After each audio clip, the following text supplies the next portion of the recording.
शैलेंद्र, जिस तरह से अब वेनेजुएला की ओर से पहला रिएक्शन आ गया है इस जबरदस्त अटैक के बाद में कि रक्षा मंत्री कह रहे हैं हम सरेंडर भी नहीं करेंगे, कोई समझौता भी नहीं करेंगे, जो सपोर्ट करने की बात कर रहे थे उन देशों की ओर से कोई कदम आगे बढ़ाया जा रहा है, कोई ऐसे संकेत मिल रहे हैं अंतर्राष्ट्रीय स्तर पर? देखिए फिलहाल क्योंकि देखिए जिस तरह से ये पूरी कार्रवाई हुई है प्रेसिडेंट ट्रंप की तरफ से, जो ये ऑर्डर्स दिए गए वेनेजुएला स्ट्राइक पर, जिसके बाद ना सिर्फ स्ट्राइक बल्कि वहां के राष्ट्रपति को भी उठा के कहीं और लेके जाया गया है।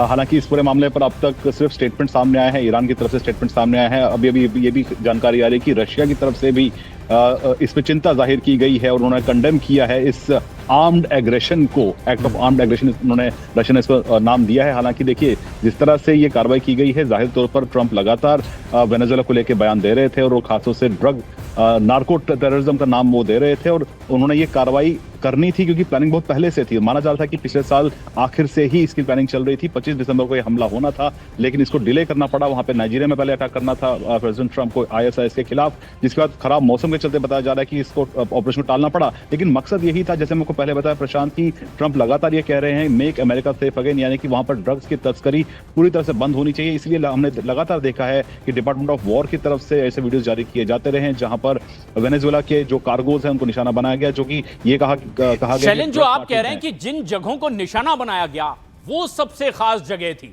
हम अपने दर्शकों को दिखाते हैं कि किस तरीके से एक पूरी स्ट्रेटजी बनाई गई ट्रंप की ओर से कि कौन से ऐसे ठिकाने हैं जिन्हें निशाने पर लिया जाए और खेल खत्म कर दिया जाए। तस्वीर आप जरा गौर से देखिए। वेनेजुएला में जो अमेरिका की ओर से अटैक हुआ है, ये वो तस्वीरें हैं। दरअसल टारगेटेड हमला है ये, और ऐसे में ला कार्लोटा काराकास का मुख्य एयरबेस है, कम्युनिकेशन सिस्टम एल वोल्कान का जहां पर हमला किया गया, फुएर्तेटियूना यह मुख्य सैन्य हवाई अड्डा है वहां का, और इसके अलावा मिरांडा प्रांत का एयरपोर्ट हिगुए रोटे, और यहां पर भी जबरदस्त हमला हुआ। तो ये 7 तकरीबन ऐसे इलाके थे जहां पर टारगेटेड हमला हुआ है, और एक के बाद एक ऐसे धमाके हुए कि इसके बाद कोई कदम ही आगे नहीं उठा पाए। और जिस तरह से सिक्योरिटी एक्सपर्ट शिवाज साहब कह रहे हैं कि ये सीआईए की एक पूरी रणनीति के तहत कदम उठाया गया। ये देखिए, ये हैं वो इलाके जहां पर हमले वेनेजुएला पर अमेरिका की ओर से। वेनेजुएला में इमरजेंसी का ऐलान कर दिया गया है, और ट्रंप का जैसे ही आदेश हुआ, तैयार बैठी टीम ने एयर स्ट्राइक कर दिया। 7 उन जगहों पर जबरदस्त धमाके किए, बाकी का काम सीआईए ने कर दिया। और अब ऐलान कर दिया गया है पूरी दुनिया के सामने कि वेनेजुएला के राष्ट्रपति निकोलस मादुरो को, उनकी पत्नी को पकड़ लिया गया है और वेनेजुएला से बाहर ले जाया गया है किसी गुप्त जगह पर।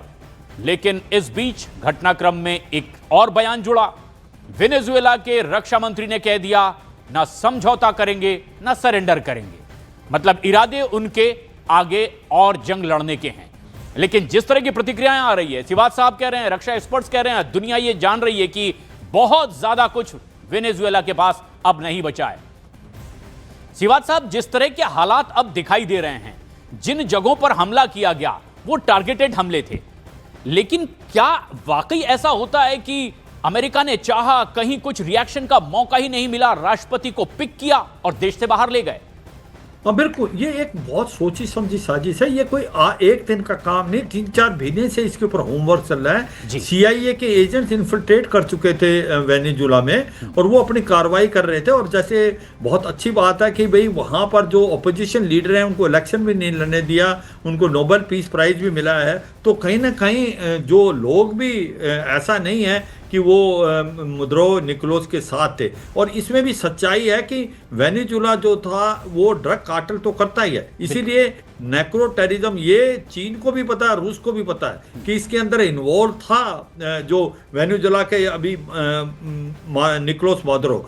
अब जो अटैक कहाँ किए हैं ये समझो, ये साथ के साथ बहुत इंपॉर्टेंट मिलिट्री हेडक्वार्टर और मिलिट्री इंस्टॉलेशन थी वेनेजुएला की, उसको उसने बिल्कुल नकारा कर दिया। और उसके बाद फिर सीआईए के एजेंट्स तो इन्फिल्ट्रेट कर चुके थे, उन्होंने अपना काम कर दिया, फिजिकली कोई अटैक नहीं किया, बूट्स ऑन ग्राउंड नहीं डाले। तो इससे क्या होगा, रूस और चीन और ईरान के पास कोई रीजन नहीं है। बिल्कुल, और शायद यही वो स्ट्रेटजी भी थी कि बाकी के देश उस तरह से इंटरवीन ना कर पाए। नीरज, क्या अंतरराष्ट्रीय स्तर पर अब कुछ रिएक्शन इस पर आ रहे हैं? जिस तरह से सिक्योरिटी एक्सपर्ट शिवाज साहब कह रहे हैं कि कोई गुंजाइश ही नहीं थी, क्योंकि इसे जंग का रूप देने की कोशिश ही नहीं हुई अमेरिका की ओर से। लेकिन कुछ रिएक्शन आ रहे हैं अंतरराष्ट्रीय स्तर पर, क्या कहा जा रहा है, अब आगे क्या? देखिए, अंतर्राष्ट्रीय स्तर पे रिएक्शन की बात करें तो दो देशों की तरफ से आधिकारिक और औपचारिक तौर पे रिएक्शन आ गया है। वेनेजुएला तो अपनी तरफ से रिएक्शन दे ही चुका है, अमेरिका के इस हमले की निंदा की है। ईरान और क्यूबा की तरफ से इस हमले की भर्त्सना की गई है। किसी देश ने अब तक अमेरिका का सपोर्ट नहीं किया है। चीन की तरफ से आधिकारिक बयान मुझे लगता है थोड़ी देर के बाद आएगा, रूस की तरफ से आधिकारिक बयान थोड़ी देर के बाद आएगा। लेकिन प्रशांत, एक बात तो महत्वपूर्ण है कि देखना होगा कि जिन इलाकों पे हमले किए गए हैं उनके स्ट्रैटेजिक बेसेस को, खासकर मिलिट्री बेसेस, सी पोर्ट को निशाना बनाया गया अमेरिका की तरफ से। लेकिन जिनका नाम, जिन नोबेल शांति प्राइज विनर जो हैं उनको नेतृत्व देने की जो बात की जा रही है, लेकिन दूसरे जो विपक्ष के नेता हैं जिन्हें अस्थायी तौर पे राष्ट्रपति माना जाता है, उनका नाम गुआइडो है, और जो 2019 से अपने आप को उन्होंने अंतरिम राष्ट्रपति के तौर पे घोषित किया है और ट्रंप के सबसे भरोसेमंद है। और न सिर्फ ट्रंप के भरोसेमंद बल्कि अंतर्राष्ट्रीय सपोर्ट वेनेजुएला के राष्ट्रपति के खिलाफ गुआइडो को जो मिलता है उसमें वो वहाँ के चेहरे हैं विपक्षी पार्टी के। तो देखना होगा कि अगर सत्ता परिवर्तन होता है, हालांकि वेनेजुएला के डिफेंस मिनिस्टर ने साफ तौर पे कहा है कि वो लड़ाई को जारी रखेंगे, यानी अमेरिकी हमले के खिलाफ लड़ाई को जारी रखेंगे, ये संकेत उन्होंने दिया है। लेकिन अगर कोई सत्ता परिवर्तन होता है तो कौन चेहरा होगा ये देखना महत्वपूर्ण है। रही बात क्या लंबी लड़ाई चलेगी, इस बात की उम्मीद कम लगती है, क्योंकि उनका जो टारगेट था उसे पूरा कर लिया है अमेरिका ने भी, और अमेरिकी राष्ट्रपति ट्रंप ने भी 400 करोड़ से अधिक का इनाम घोषित किया था। प्रशांत, आपको अगर याद हो, मादुरो पे अमेरिका ने 400 से अधिक करोड़ का, उनके बारे में जानकारी देने या उनके खिलाफ अमेरिका को मदद करने वाले के लिए 400 करोड़ से अधिक का इनाम घोषित किया गया था। और इसी का नतीजा है कि चाहे वहाँ जो खुफिया एजेंसी है अमेरिका की या फिर जो हमले किए गए हैं उसमें इतनी त्वरित गति से अमेरिका को सफलता मिली है। रूस, चीन और ईरान, ये तीन ऐसे देश हैं, खासकर चीन से जो नज़दीकियां बढ़ रही हैं। और आपको याद होगा हाल के वक्त में एक टैंकर जब्त किया था वेनेजुएला का अमेरिका ने, वो टैंकर भी चीन को जा रहा था। तो आप समझ सकते हैं कि चीन से बढ़ती नज़दीकियां 600, और उसकी तस्वीरें भी हमारे दर्शक देख ही रहे हैं इस वक्त नीरज, कि चीन के डेलीगेशन से ही मुलाकात कर रहे थे मादुरो। जिस वक्त ये जबरदस्त अटैक हो गया, अपनी योजना को अंजाम तक पहुंचाया ट्रंप ने, चीन के ही डेलीगेशन से मुलाकात करते, बातचीत करते मादुरो दिखाई भी दे रहे हैं तस्वीरों में, हम दर्शकों को भी दिखा रहे हैं कि जिस वक्त ये डेलीगेशन से मुलाकात चल रही थी, ठीक उसी तरफ से रणनीति जो ट्रंप ने बनाई उसे अंजाम दिया। अब रिएक्शन आने लगे हैं। प्रेसिडेंट है अर्जेंटीना के जाविर, इन्होंने भी निकोलस मादुरो को कैप्चर करने पर खुशी जाहिर की है। अंतर्राष्ट्रीय स्तर पर कई और बयान आ रहे हैं, एक के बाद एक बयान आ रहे हैं। कोलंबिया के राष्ट्रपति पेट्रो का दावा है कि वेनेजुएला के संसद भवन पर बमबारी की गई है। अलग अलग तरीके से ये बयान सामने आ रहे हैं। क्यूबा के राष्ट्रपति ने वेनेजुएला पर अमेरिका के आपराधिक हमले की निंदा की है, इस हमले को आपराधिक हमला बताया है। तो अपना अपना परसेप्शन है, अपने अपने दावे हैं। वेनेजुएला और अमेरिका के बीच जो तनाव था अब वो इस मोड़ पर आ गया है कि आधिकारिक तौर पर अमेरिका की ओर से, ट्रंप के ऑफिस की ओर से ऐलान कर दिया गया है, पकड़ लिया गया है वेनेजुएला के राष्ट्रपति मादुरो और उनकी पत्नी को, और किसी गुप्त जगह पर ले जाया गया है। अभी उसको डिक्लेयर नहीं किया गया है। लेकिन सिवात साहब, जिस तरह के हालात बने हुए हैं, इसकी आशंका तो पिछले कई वक्त से थी। अंतर्राष्ट्रीय स्तर पर देश दुनिया इसको समझ भी रही थी कि किस हद तक के कदम आगे बढ़ाने हैं और नहीं। लेकिन इस वक्त की एक बड़ी खबर, अर्जेंटीना ने अमेरिका के हमले को लेकर के बड़ा बयान दिया है, खुशी जाहिर की है अर्जेंटीना के राष्ट्रपति ने। जो हमला किया गया है और वेनेजुएला पर ईरान ने हमले की निंदा की है, अर्जेंटीना के ओर से इसका समर्थन किया गया है और खुशी जाहिर की गई है अर्जेंटीना की ओर से। अर्जेंटीना के राष्ट्रपति ने भी सोशल मीडिया पर कहा है कि ये खुशी की खबर है, मादुरो को कैप्चर कर लिया गया है। अर्जेंटीना के प्रेसिडेंट जाविर ने सोशल मीडिया पर यह कहा। ईरान की ओर से निंदा की गई है, तो वहीं कोलंबिया की ओर से भी ये बात कही गई है कि संसद भवन पर हमला हुआ है।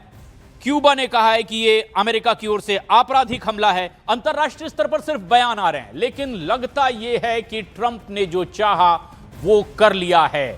सिवात साहब भी लगातार हमारे साथ बने हुए हैं। सिवात साहब, अंतर्राष्ट्रीय स्तर पर किस तरह का प्रभाव आप देखते हैं, किस तरह का असर पड़ेगा इस तुरंत के घटनाक्रम से? मुझे लगता नहीं कोई खास फर्क पड़ेगा, क्योंकि ये सबको पता था होने वाला है। क्योंकि ये ऐसा नहीं है कि इमीडिएटली हुआ है, 3-4 महीने से पहले ही डोनाल्ड ट्रंप ने इशारा कर दिया था कि भाई हम रिजीम चेंज चाहते हैं, और एक माहौल पैदा किया था कि जो वेनेजुला की एडमिनिस्ट्रेशन है मुद्रो निकोलस की, वो नेक्रो टेररिज्म में इन्वॉल्व है और वो ऑयल जो है इलीगली सप्लाई भी करती है। तो ये एक प्रकार से पूरा नैरेटिव सेट किया, एक इकोसिस्टम पैदा किया वर्ल्ड के अंदर। हाँ, ये सच्चाई है, रूस, चीन और ईरान इससे खुश नहीं थे, मगर जिस प्रकार से ये कार्रवाई की गई है, ये ऐसा कोई अटैक नहीं किया है अमेरिका ने कि फुट ऑन ग्राउंड नहीं किए, तो मुझे लगता नहीं कि इसका ऊपर कोई खास इम्पैक्ट होने वाला है।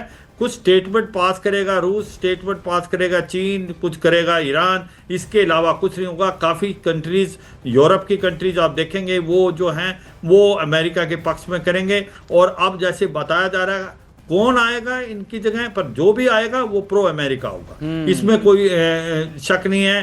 जो या तो मारिया कोरिना हो सकती है, अगर वो नहीं आती तो दूसरे भी हैं विकल्प सामने अमेरिका के, मगर जो भी गवर्नमेंट आएगी वो प्रो अमेरिका होगी और अमेरिका के हित को ही अपनाएगी, क्योंकि ये ऑयल के लिए सबसे बड़ा भंडार है वर्ल्ड के अंदर और इसको बैकयार्ड माना जाता है अमेरिका का। अमेरिका कभी भी नहीं चाहेगा वहां पर जो भी गवर्नमेंट हो वो एंटी यूएस हो। तो मुझे लगता है जो अमेरिका ने करना था बाय एंड लार्ज वो सक्सेसफुल हुए हैं। कोई खास इसका रिएक्शन वर्ल्ड के अंदर नहीं होने वाला, क्योंकि जो जिस प्रकार से इन्होंने कार्रवाई की है वो ऐसा लगता है अंदर से ज्यादा हुई है। CIA एजेंट आए हैं, विद्रोह कराया है, कुछ एक हरकतें की हैं इन्होंने, बाहर से 7 मिलिट्री इंस्टॉलेशन पे तो हमला किया है, जिससे इसकी मिलिट्री कैपेबिलिटी है उसको भी काफी हद तक ब्लंट कर दिया है। और ये आप कह रहे हैं कि जो प्लानिंग ट्रंप ने बनाई थी 100% लगभग उसमें वो कामयाब हो गए हैं और नहीं लगता कि इससे ज्यादा कुछ बहुत रिएक्ट कर पाने की स्थिति में वेनेजुएला भी